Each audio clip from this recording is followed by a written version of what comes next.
মাত্র 7 থেকে 10 দিনে আপনার মাচা লাউয়ে ভরে যাবে। এরকম ফলন পেতে আমাদের কয়েকটা বিষয় লক্ষ্য রাখতে। এই পাউডারটা স্ত্রী ফুলের গর্ভাশয়ে পৌঁছে গেলেই পরাগায়ন হয়ে যায়। এই ডাটাটা প্রায় 6 থেকে 7 ফিট 7.5 ফিট এইরকম লম্বা হয়। হ্যালো, আসসালামু আলাইকুম, কেমন আছেন সবাই? ছাদ বাগানে একটা নতুন ভিডিও নিয়ে চলে আসলাম আপনাদের মাঝে ইরাজ গার্ডেন ব্লগ থেকে। দেখুন আমার লাউ গাছে কত লাউ হয়ে আছে, একটা ডগায় কতগুলা লাউ।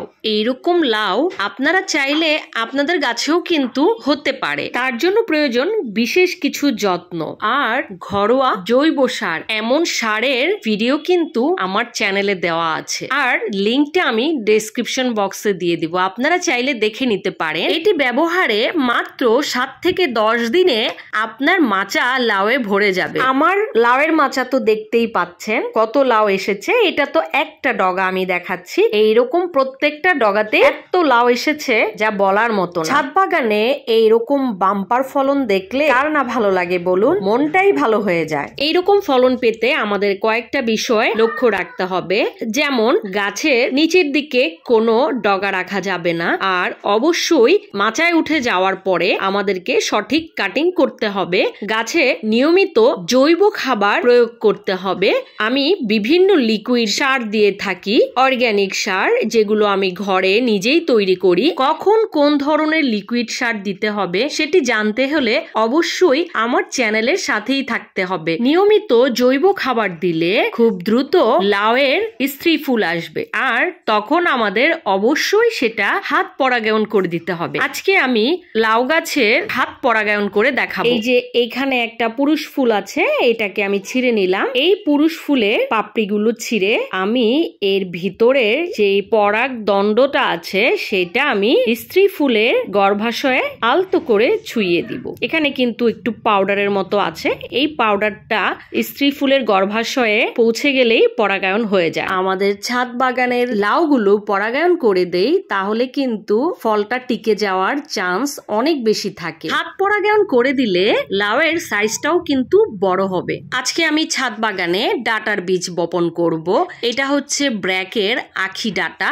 এই ডাটাটা প্রায় 6 থেকে 7 ফিট 7.5 ফিট এইরকম লম্বা হয়, বেশ মোটা মোটা হয়, আর খেতেও নাকি খুবই সুস্বাদু। যদিও আমি কখনো খাইনি, তাই এবার খুব শখ করে ছাদ বাগানের জন্য আমি এই বীজটা অনলাইন থেকে অর্ডার করেছি। এখানে আমি কিছু শুকনো মাটি নিয়ে নিয়েছি, একদম অল্প মাটি, আর এটা হচ্ছে আমার বীজের প্যাকেট। তো এখন আমি কিছু বীজ নিয়ে নিব।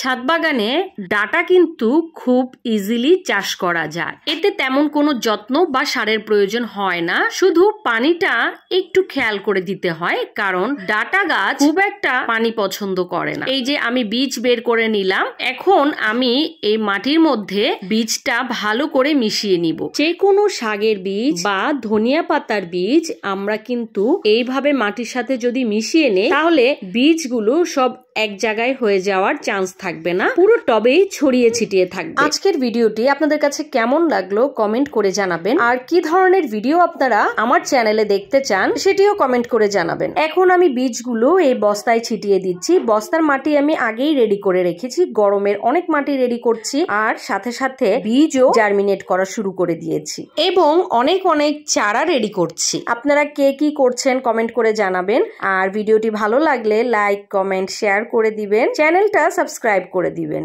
সবগুলো বীজ দেয়া হয়ে গেলে আমি হাত দিয়ে হালকা করে নেড়ে দিচ্ছি। এর উপরে আর মাটি দেওয়ার প্রয়োজন নেই, যেহেতু আমি আগেই বীজের সাথে মাটি মিক্সড করে নিয়েছিলাম। ডাটা চাষের ক্ষেত্রে একটা কথা বলবো, কখনোই রাসায়নিক সার ব্যবহার করবেন না, এতে ডাটার টেস্ট একদম নষ্ট হয়ে যায়। বীজগুলো দেয়া হয়ে গেলে এইভাবে হাত দিয়ে পানির ছিটা দিয়ে দিবেন, না হয় পানি স্প্রে করে দিবেন। কোনো কিছু দিয়ে পানি একবারে ঢেলে দিলে বীজগুলো সব এক সাইডে হয়ে যাবে। আজকে এই পর্যন্তই। সবাই ভালো থাকবেন, সুস্থ থাকবেন, ইরাজ গার্ডেন ব্লগের পাশেই থাকবেন। আল্লাহ হাফেজ।